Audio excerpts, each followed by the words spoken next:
नमस्कार, आप हमारा खास प्रोग्राम देख रहे हैं क्राइम फाइल से। इस प्रोग्राम में हम आपको क्राइम से जुड़ी हुई छोटी बड़ी सारी खबरें बताएंगे। तो सबसे पहले अमृतसर का रुख करते हैं। अमृतसर में पुलिस और बदमाशों के बीच मुठभेड़ हुई है और जिसके बाद पुलिस ने चारों आतंकियों को मार गिराया है और इसमें 2 सिद्धू मूसेवाला के कत्ल में शामिल थे। जबकि 5 घंटे चले एनकाउंटर में क्या कुछ हुआ इस दौरान, देखिए इस रिपोर्ट में।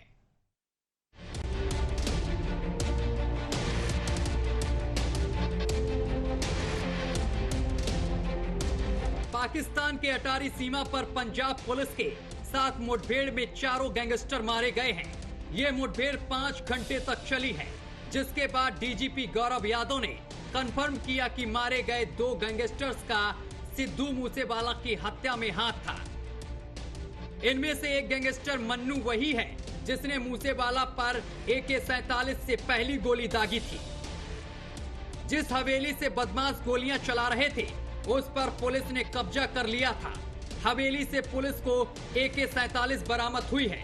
अटारी सीमा के पास एक सुनसान हवेली में करीब 5 घंटे चले इस एनकाउंटर में पंजाब पुलिस के करीब 300 जवान शामिल थे।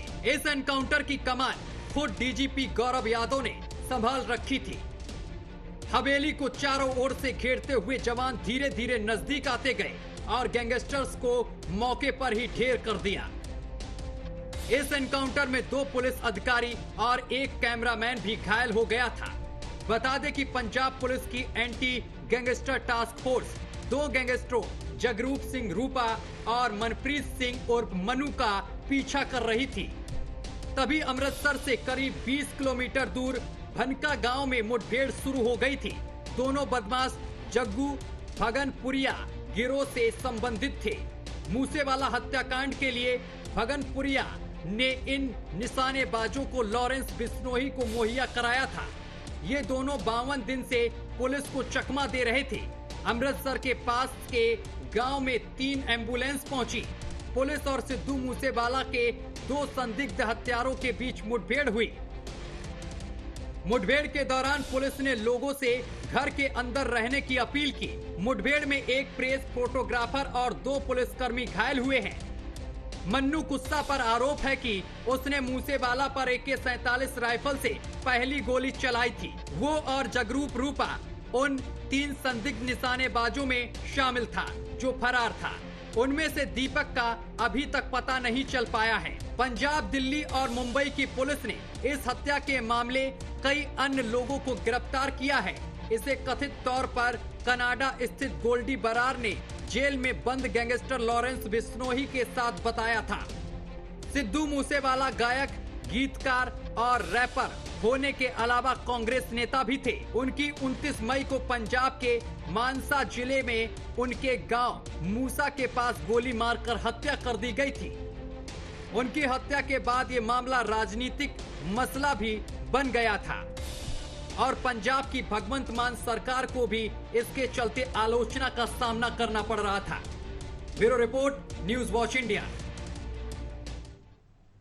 और नूह में डीएसपी सुरेंद्र सिंह गए तो थे खनन माफियाओं पर लगाम लगाने के लिए, लेकिन उनके साथ जो हुआ उसे सुनकर आपकी रूह कांप जाएगी। खनन माफियाओं ने एक ऐसा खौफनाक वारदात को अंजाम दिया है जिसके बाद पूरे हरियाणा में सनसनी फैल गई। रिपोर्ट देखिए।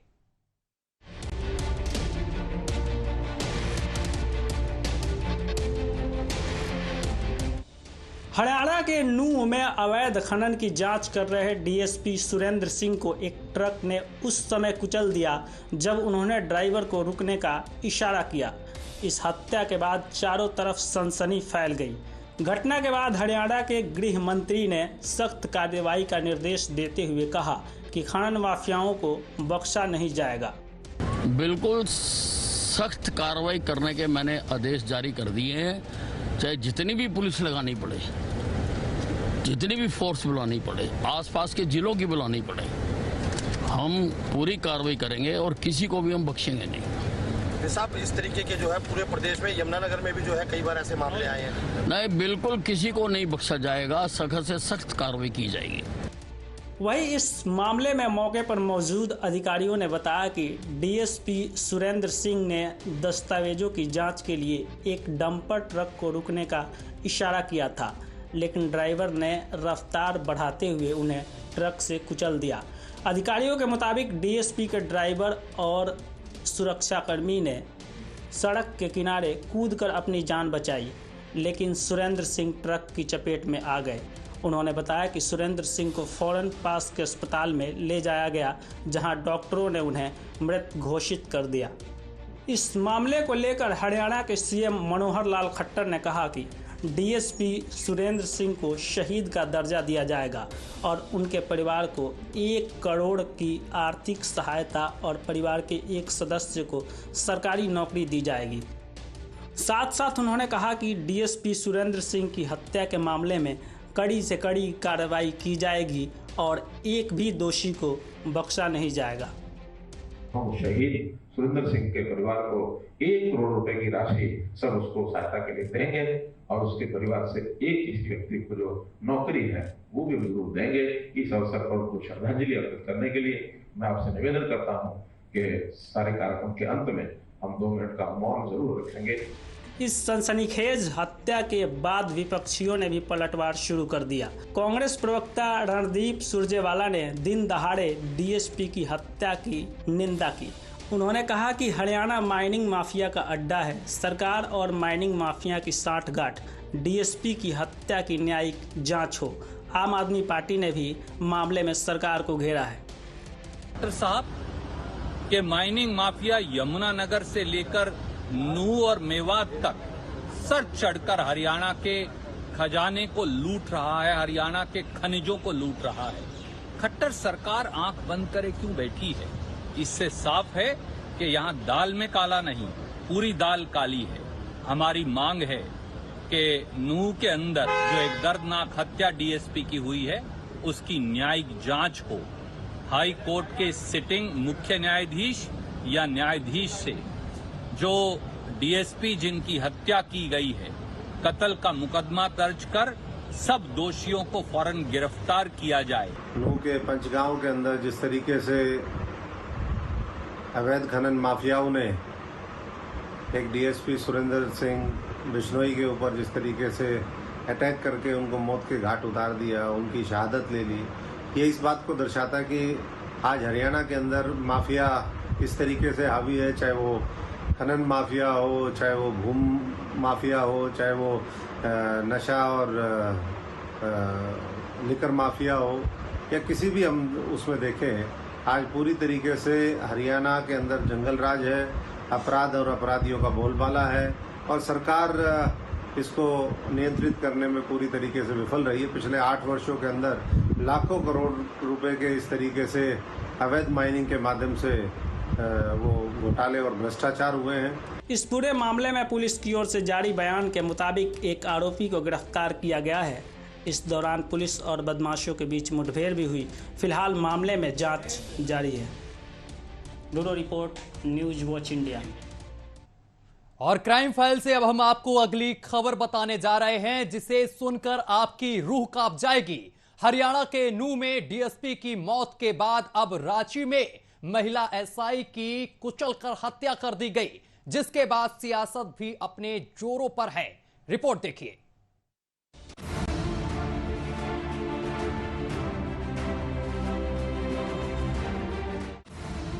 हरियाणा में डीएसपी सुरेंद्र सिंह बिश्नोई की डंपर से कुचलकर हत्या की वारदात के बाद अब झारखंड की राजधानी रांची में भी एक पुलिस अफसर को पिकअप से कुचलकर मार डालने की घटना सामने आई है। यह घटना बुधवार सुबह करीब 3 बजे की है। पुलिस अफसर की मौत हो गई है। पुलिस ने गाड़ी चालक को गिरफ्तार कर लिया है और उससे पूछताछ की जा रही है। बताया जा रहा है कि महिला सब इंस्पेक्टर संध्या टोपनो मंगलवार रात गाड़ी की जांच कर रही थी। इसी दौरान एक पिकअप वैन रास्ते से गुजर रहा था। उन्होंने वाहन चालकों को रुकने के लिए इशारा किया, लेकिन वाहन चालक ने वाहन की रफ्तार तेज कर दी। देखते ही देखते उसने महिला पर सब इंस्पेक्टर के ऊपर वाहन चढ़ा दिया। संध्या टोपनो कुछ समझ नहीं पाई। मौके पर मौजूद पुलिस वाले भी थोड़ी देर के बाद सन्नाटे में रह गए। इस प्रकार की हम लोग को सूचना रात में प्राप्त हुई तो जाना हो गई है कि एक संदिग्ध वाहन खूंटी की तरफ से आ रहा है पास से, और उस वाहन को रोकने का प्रयास पहले भी शिमला जिले में और खूंटी जिले में किया गया, लेकिन वो वाहन नहीं रुका। फिर जब सूचना प्राप्त हुई तो सब इंस्पेक्टर संध्या टोपनो के नेतृत्व में वाहन चेकिंग वहाँ पे लगाई गई थी जिंदगी के पास में, जहाँ इस वाहन को रोकने का प्रयास किया गया, परंतु यह वाहन नहीं रुका और जो गश्ती जो वाहन था अपना उसको उसने धक्का भी मारा। उसके बाद जो है जो महिला सब इंस्पेक्टर थी उनके साथ ये हादसा हुआ, गाड़ी की चपेट में आ गई और जिसमें उनको अस्पताल ले जाया गया, जहाँ पर कि मृतक उनकी मौत हो गई। और जो व्यक्ति गाड़ी चला रहा था और जो गाड़ी इस घटना में प्रयुक्त हुई है वो वाहन को भी जब्त किया गया है और व्यक्ति को गिरफ्तार किया गया है। कितना इसमें है वो सब के लिए छापेमारी की जा रही है, उसके विरुद्ध गिरफ्तारी की और प्रयास है कि जल्द से जल्द हम उसको पकड़ें, मामले का अनुसंधान को पूरा करें और मृतकों को सजा दिलाने के लिए हम स्पिरिट ट्रायल के लिए मौत के साथ करेंगे। पुलिस वालों ने तत्काल संध्या टोपनो को अस्पताल पहुंचाया, लेकिन अस्पताल जाने के दौरान ही रास्ते में उनकी मौत हो गई। लेकिन घटना के बाद सियासत भी तेज हो गई। झारखंड प्रदेश कांग्रेस के प्रवक्ता राजीव रंजन प्रसाद ने घटना की आलोचना करते हुए कहा कि अपराधियों को पुलिस जल्द गिरफ्तार करे। झारखंड पुलिस जिस प्रकार से अपराधियों के हौसलों को पस्त करने के लिए दिन रात करके लगी हुई है, ऐसे पुलिस कर्मियों का मनोबल तोड़ने के लिए भारतीय जनता पार्टी के नेता जिस प्रकार की ओछी राजनीतिक बयानबाजी कर रहे हैं, उसकी जितनी भर्त्सना की जाए वो कम होगा। ये भारतीय जनता पार्टी का शासन तंत्र नहीं है जहां अपराधियों के हौसले इतने मजबूत हुआ करते थे और उनको इतना ज्यादा संरक्षण प्राप्त था कि मुख्यमंत्री के दरवाजे पर पुलिस कर्मियों के इंसास राइफल लूट ली जाती थी। इसलिए निश्चिंत रहे भारतीय जनता पार्टी के नेता, इस राज्य में अपराधियों को पनपने का काम नहीं करने देने वाली है संवेदनशील महागठबंधन की सरकार।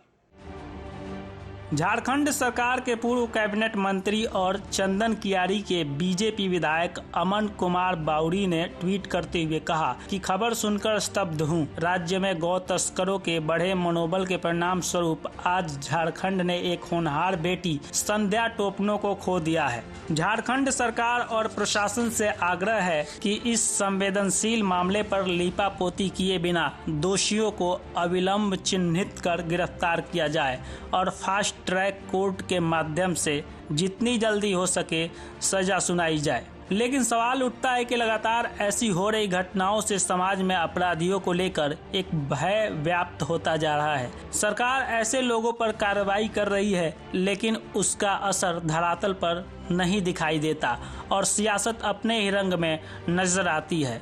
लेकिन अब देखना ये होगा कि झारखंड की बेटी के गुनाहगारों को कब तक सजा मिलती है। Bureau report, news watch India.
आगे बढ़ेंगे। यूपी में योगी बाबा का बुलडोजर अवैध कब्जों और भूमाफियाओं पर गरज रहा है। साथ ही भूमाफियाओं पर नकेल कसने के लिए एंटी भूमाफिया टीम का गठन तक कर दिया गया है।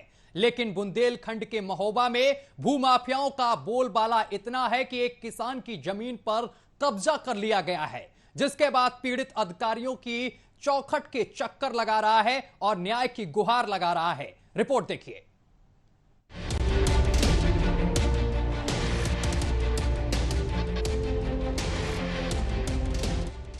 उत्तर प्रदेश में योगी बाबा का बुलडोजर अवैध कब्जों और माफियाओं पर चल रहा है।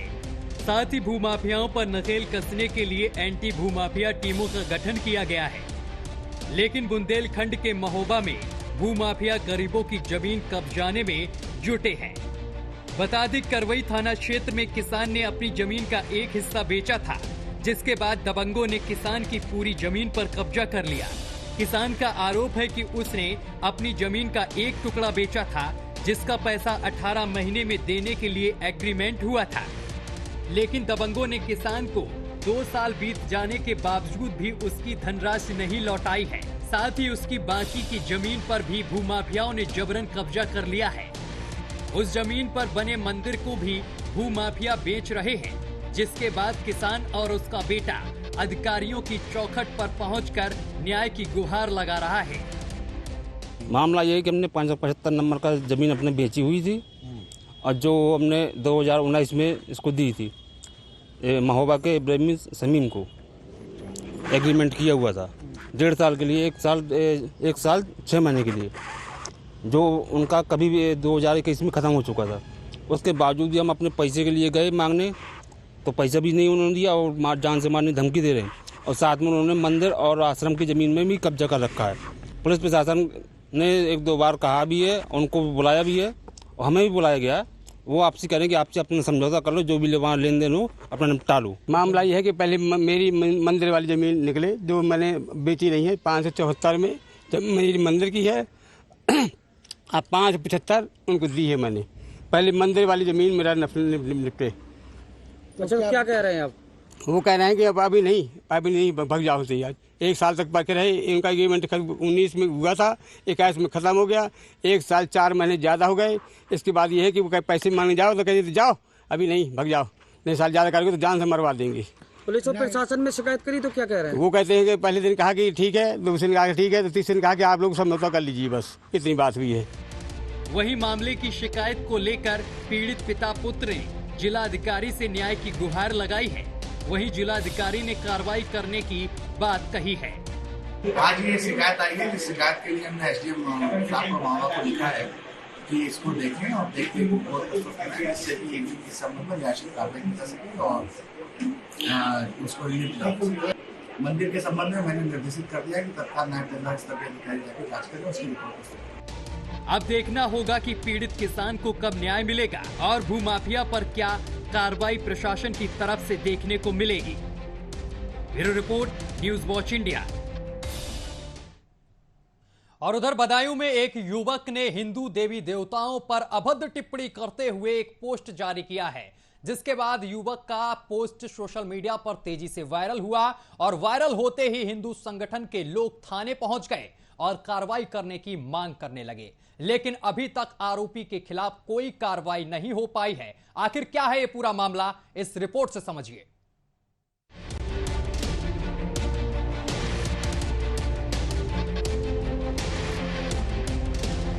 आखिर हर बार हिंदू देवी देवताओं का मजाक ही क्यों किया जाता है? आखिर हर बार हिंदू देवी देवताओं पर ही अभद्र टिप्पणी क्यों की जाती है? आखिर कौन है ये लोग जो हिंदू धर्म को टारगेट करते हैं? देश में कभी मां काली का अपमान होता है तो कभी भोलेनाथ का। सरकार और पुलिस प्रशासन खाना पूर्ति के लिए ऐसे लोगों पर कार्रवाई करती है, इसलिए तो इनके हौसले इतने बुलंद हो चले हैं कि ये खुलेआम हिंदू धर्म को ललकारने का काम करते हैं।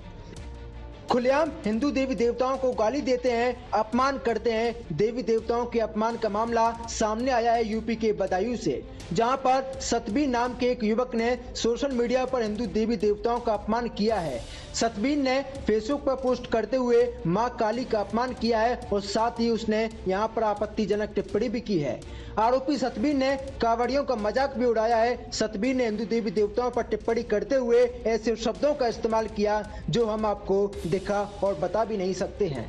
पोस्ट के वायरल होने के बाद ही पूरे इलाके में हड़कंप मच गया। हिंदू संगठन के कार्यकर्ताओं में गुस्सा है। करणी सेना ने आरोपी के खिलाफ सख्त कार्रवाई करने की मांग की है। देखिए, वामपंथियों द्वारा और राष्ट्र विरोधी लोग, धर्म विरोधी लोग जो सनातन धर्म को हर तरह से टारगेट करते हैं, ऐसे लोगों के द्वारा एक उनकी पूरी यूनिटी के द्वारा ऐसा आयोजन किया जाता है। और एक सतबीर नाम का जो लड़का थाना उगैती क्षेत्र में ग्राम करमपुर का रहने वाला है, उस लड़के ने पहले भी ऐसी हिंदू विरोधी पोस्टें की हैं और आज फिर उसने कांवड़ियों को लेकर के और काली माता को लेकर, दुर्गा माता को लेकर के विवादित पोस्ट की है। देखिए, जनरल की खिल्लियां तो सरकार उड़ाती चली आई हैं। राजनीति बस इनको हमेशा ही दबाया कुचला गया है, टारगेट किया गया है, इन्हीं को परेशान किया गया है। कभी इन पर हैसियत ला दी जाती है, कभी इन्हीं लोगों ने जो राष्ट्र को लेकर चलने वाले हैं, सभी वर्गों को अपने साथ जोड़ने वाले हैं, ऐसे लोगों को लगातार टारगेट किया गया है। हाई कास्ट को लगातार परेशान किया गया है राजनीति बस, जो कि गलत है। उनके ऊपर जो वामपंथियों द्वारा और अलग अलग संगठनों द्वारा एक पूरी योजना के तहत जो उनको टारगेट करके परेशान किया जा रहा है, अत्याचार किया जा रहा है, ये गलत है। ये समाज में बंद होना चाहिए। मैं करणी सेना जिलाध्यक्ष ये घोषणा करता हूं, यदि प्रशासन इसमें उचित कार्रवाई करके आरोपी को कठोर दंड नहीं देता है तो हम लोग मजबूरन फिर ऐसी कार्रवाई के लिए आगे आएंगे, जो कि हमारे संगठन में जरूरी हो जाती है। धरना प्रदर्शन हमारी मजबूरी हो। इस पोस्ट के वायरल होने के बाद हिंदू धर्म के लोग आहत हुए हैं, क्योंकि आरोपी सतबीर पहले भी हिंदू धर्म पर कमेंट कर चुका है, यानी कि टिप्पणी कर चुका है। अब ऐसे में कई सवाल खड़े होते हैं, अगर आरोपी ने पहले भी हिंदू धर्म का मजाक बनाया था तो उस पर कठोर कार्रवाई क्यों नहीं की गई? आखिर आरोपी को कब तक गिरफ्तार किया जाएगा? क्या इस पोस्ट के पीछे किसी कट्टरपंथी का हाथ है? ये तो जाँच के बाद ही पता चल पाएगा। बदायूं से न्यूज वॉच इंडिया के लिए ज्ञान सिंह यादव की रिपोर्ट। तो फिलहाल आरोपी की गिरफ्तारी की मांग की जा रही है। तमाम हिंदू संगठन के कार्यकर्ता थाने में पहुंचे हैं और लगातार यहां पर पुलिस कर्मियों से लगातार वो न्याय की गुहार लगा रहे हैं कि इस आरोपी को जल्द से जल्द गिरफ्तार किया जाए। फिलहाल देखने वाली बात यह है कि कब तक इस आरोपी को गिरफ्तार किया जाएगा। फिलहाल मेरे साथ इस खास प्रोग्राम में अभी के लिए बस इतना ही। देश दुनिया की तमाम खबरें देखने के लिए देखते रहिए आपका अपना चैनल न्यूज वॉच इंडिया।